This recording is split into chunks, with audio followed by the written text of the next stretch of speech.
Dans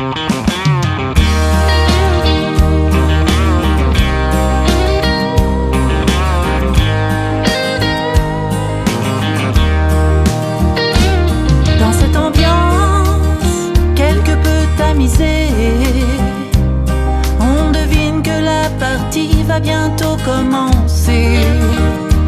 Ils demeurent tous deux dans cet immense tour, se moquant pas mal des gens qui les entourent.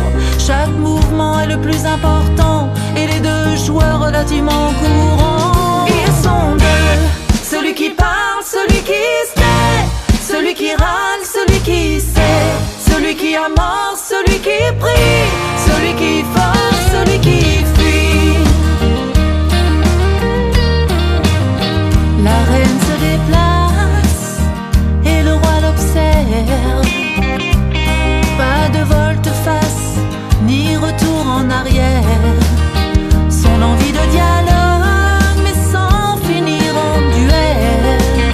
Ses phrases ressemblent en plus à du Pagnol qu'aux belles œuvres de Molière. Ils sont deux, celui qui parle, celui qui se tait, celui qui râle, celui qui sait, celui qui amorce, celui qui prie, celui qui force, celui qui fuit.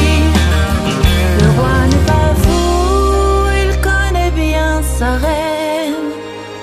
Ce qu'elle désire avant tout, c'est qu'il la comprenne. Il lui souffle à l'oreille les mots qu'elle attend. Elle lui donne en retour un baiser en pleurant.